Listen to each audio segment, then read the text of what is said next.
पाकिस्तान की हालत यह है कि उसके पास तो हथियार गोला बारूद खरीदने तक के पैसे नहीं है, जबकि भारत भर भर के हथियार गोला बारूद मंगवा रहा है और उसके पास ऑलरेडी है भी। पाकिस्तान पर एक्शन से पहले भारत को अपने दोस्त रूस से एक ऐसा हथियार मिला है जिसके सामने पाकिस्तानी ड्रोन से लेकर हेलीकॉप्टर तक सब फेल हो जाएंगे। चीन के फाइटर जेट्स भी जो है उनको दिक्कत होगी। इस हथियार का नाम है इग्ला एस, जो एयर डिफेंस मिसाइल है। केंद्र सरकार ने सेना को आपातकालीन स्थिति में हथियार खरीदने की जो शक्ति दी है, इसी के तहत यह डील हुई है। यह आप देखिए इग्ला एस की तस्वीर, कंधे पे रखो और सामने वाला 4 आदमी के कंधे पे जाता है। फिर इन छोटी दूरी की मिसाइलों को पाकिस्तान के साथ पश्चिमी मोर्चे पर तैनात किया जाएगा। इग्ला एस मिसाइलों में सबसे बड़ी खूबी यही है कि इन्हें एक सैनिक कंधे पर रखकर चला सकता है। आप देखिए किस तरह से जो है कंधे पर रखा, ऊपर निशाना लगाया, ठोक दिया, बहुत भड़ाम धाम। एक बार अपने टारगेट को पहचानने और लॉक करने के बाद ये अपने आप उसको भेज देती है। अच्छा, जब निकलती है तो ऐसा लगता है कि यहीं गिर जाएगी, ऐसे निकली ऐसा लगता है यहीं गिरेगी, और उसके बाद भाई साहब बिनबिनाते हुए एकदम ऊपर जाती है, ऐसा स्पीड पकड़ती है। ये मिसाइलें 6 किलोमीटर दूर तक टारगेट को तबाह कर सकती हैं। 11,000 फीट तक की ऊंचाई पर उड़ते हुए टारगेट को आसानी से हिट कर सकती है और 2,266 किलोमीटर प्रति घंटे की रफ्तार से टारगेट की तरफ बढ़ती है। यानी दुश्मन को बचने का मौका कम ही मिलता है।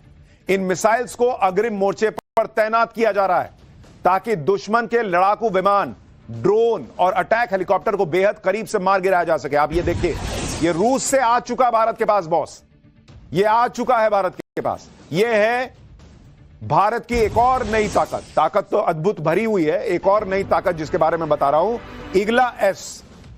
पाकिस्तान इसलिए भी डरा हुआ है क्योंकि पूरी दुनिया के बड़े और ताकतवर देश तो भारत के साथ खड़े ही हैं। हम आपको बता चुके हैं कि आज ही रूस के राष्ट्रपति व्लादिमीर पुतिन ने पीएम मोदी से बातचीत की है।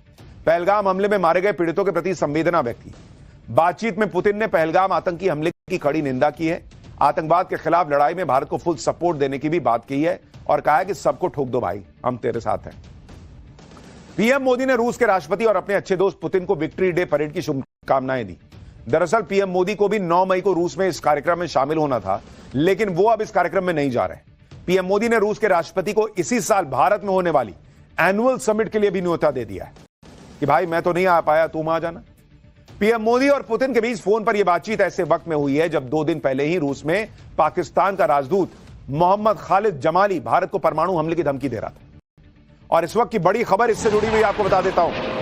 पानी रोकने पर पाकिस्तान की नई गीदड़ भभकी आ गई है। पाकिस्तान कह रहा है कि भारत ने पानी रोका तो एटम बम से जवाब देंगे। इनके पास घूम फिर के यही एटम बम रहता है कि हम एटम बम फोड़ देंगे, एटम बम फोड़ देंगे। अरे अभी तुमको भारत फोड़ेगा, रुको ना। रूस में पाक राजदूत मोहम्मद खालिद जमाली की धमकी। जिस रूस में यह खालिद जमाली जो है वो इस तरह की बातें कर रहा था, उसी रूस ने आज पीएम मोदी को फोन करके कहा है कि भाई तुम ठोक दो। ये तो इन लोगों की औकात है। उनका कहना है कि रूस के भारत और पाकिस्तान दोनों से अच्छे संबंध हैं। रूस 1966 में ताशकंद की तरह मध्यस्थता कर सकता है, लेकिन रूस से मदद मांगने वाला पाकिस्तान तो युद्ध में यूक्रेन की मदद कर अपने पांव पर पहले ही कुल्हाड़ी मार चुका है। अब आपको समझ में आया? लोग कहते थे नरेंद्र मोदी को विदेश नीति की समझ नहीं है। पूरी दुनिया कहती रहे कि मेरे साइड आ जाओ भारत, मेरे साइड आ जाओ भारत। नरेंद्र मोदी ने कहा कि हेलो, हम एक ही साइड है, शांति के साइड है। और अपने दोस्त पुतिन के साइड भी जो है उन्होंने मतलब बाहर से गेम किया, लेकिन ऐसे खुले में नहीं गए। आज देखिए रूस कह रहा, पाकिस्तान कह रहा मेरे साथ आ जाओ, मदद कर दो, भारत को समझा दो। पुतिन ने कहा कि नहीं, ठोक दो भाई, ये इसी लायक है, 2 कौड़ी के हैं। पाकिस्तान की मदद इस वक्त दुनिया में कोई करने वाला नहीं है, क्योंकि भारत ने पाकिस्तान को दुनिया में अलग थलग करके छोड़ दिया है। आतंकवाद के खिलाफ लड़ाई में भारत को जापान का भी साथ मिला है। आज रक्षा मंत्री राजनाथ सिंह दिल्ली में जापान के रक्षा मंत्री से मिले। जापान ने भी आतंकवाद के खिलाफ भारत की लड़ाई में फुल सपोर्ट देने की बात कह दी। इधर भारत के साथ तो दुनिया खड़ी है, उधर दुनिया के सामने पाकिस्तान का गिड़गिड़ाना जारी है। कोई पाकिस्तान को भाव नहीं दे रहा, मुस्लिम देश भी नहीं दे रहे भाई, पाकिस्तान को इग्नोर कर रहे हैं, मुंह फेर ले रहे हैं कि अरे यार ये फिर आ गया।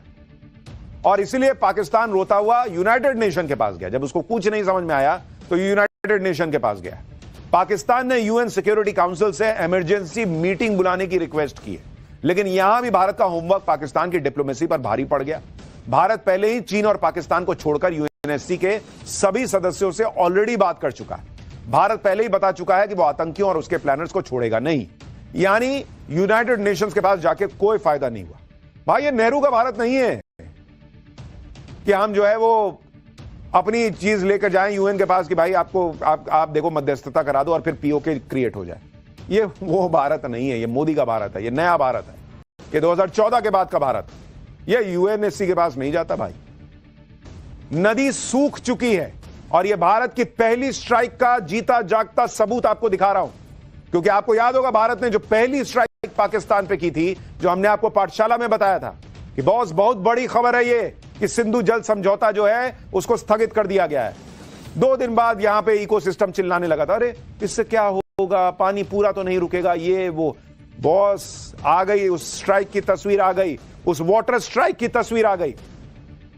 नदी सूख चुकी है, चट्टानें दिख रही हैं, पैदल चलकर लोग नदी पार कर रहे हैं, ऐसी तस्वीर आ रही है। और आपको यकीन नहीं होगा, पहले यही चिनाब नदी लबालब भरी रहती थी। मैं आपको दोनों तस्वीरें दिखाता हूं ताकि आपको पता चले कि इस एक्शन का क्या असर हुआ है।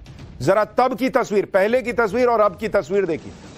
पहले की तस्वीर देखिए जहां पर सिंधु समझौता रोके जाने के पहले किस तरह से इस डैम से छूटते पानी का प्रवाह था। भाई कोई उसमें बह जाए तो बह ही जाए। फिर जो लोग कह रहे थे कि मोदी पाकिस्तान का क्या बिगाड़ लेंगे सिंधु समझौता जो है वो स्थगित करके, हफ्ता भर नहीं लगा बॉस, पानी के लिए पाकिस्तान को तरसा दिया। और अब देखिए पूरी चिनाब नदी सूख गई, वहां लोग जो है वो पानी में छई छप्पा छई कर रहे हैं, वीडियो बना रहे हैं, वहां पे दौड़ रहे हैं, खेल रहे हैं कि भाई थोड़ा इसी में हम लोग जो है वो लोटपोट लेते हैं, थोड़ा मजा आएगा, गर्मी है मजा आएगा, क्योंकि पानी आगे तो जा नहीं रहा। तो ये पाकिस्तान की हालत है, चिनाब नदी सूख गई। लोग कह रहे थे कि पाकिस्तान का पानी मोदी कैसे रोक पाएंगे, 5-7 साल लगेंगे। अरे भैया ये नया मोदी का नया भारत है। मोदी है तो मुमकिन है, पब्लिक ऐसे नहीं बोलती। पूरे प्लान के साथ नरेंद्र मोदी ने पाकिस्तान पर कैसे वाटर स्ट्राइक की है उसकी डिटेल आपको बताता हूं। पाकिस्तान जाने वाली नदियों के पानी को जगह जगह डैम बनाकर रोक दिया गया। रियासी में चिनाब पर बने सलाल डैम के सभी गेट बंद कर दिए। रामबन में भी चिनाब नदी पर बने बगलिहार डैम से पानी रोक दिया। बांदीपुर में झेलम नदी पर बने किशनगंगा डैम के गेट बंद कर दिए जाएंगे। यानी लगातार जो है वो डैम्स का गेट बंद कर दिया। अब जितने दिन पानी वहां जमा होगा, इधर पानी के लिए तरसेगा पाकिस्तान। जब लोग रोने लगेंगे कि भाई ये क्या हो रहा है, हम तो बर्बाद हो जाएंगे, उधर से फिर पानी छूटेगा तो फिर आएगा एकदम बलबला के पानी, क्योंकि वो तो जमा रहेगा। और भारत इंफॉर्मेशन भी नहीं देगा कि हम कितना पानी छोड़े हैं। तो पानी नहीं आएगा तो भी पाकिस्तान मरेगा, पानी आएगा तो भी पाकिस्तान मरेगा। और इसीलिए पाकिस्तान पर इस बड़े एक्शन को लेकर एक और बड़ी खबर आपको बता दूं। भारत से जाने वाला पानी रुकने पर पाकिस्तान में हड़कंप मचा हुआ है। बुआई का सीजन है और उससे पहले भयंकर मुसीबत पाकिस्तान में आकर खड़ी हो गई। 15 मई से पाकिस्तान में बुआई का सीजन शुरू होता है। पाकिस्तान के पंजाब और सिंध प्रांत में आफत आ जाएगी अगर पानी नहीं पहुंचा। 15 फीट यहां पर पानी होता था, वहां आज सिर्फ मलबा बचा हुआ है। आप सोचिए कैसे वहां लोग भूखे मर जाएंगे भाई, बुआई नहीं होगी। पानी कहां है? सलाल डैम से हमारी सहयोगी शिवानी की ये एक्सक्लूसिव रिपोर्ट देखिए, जिसे देखकर पाकिस्तान सदमे में आ गया है।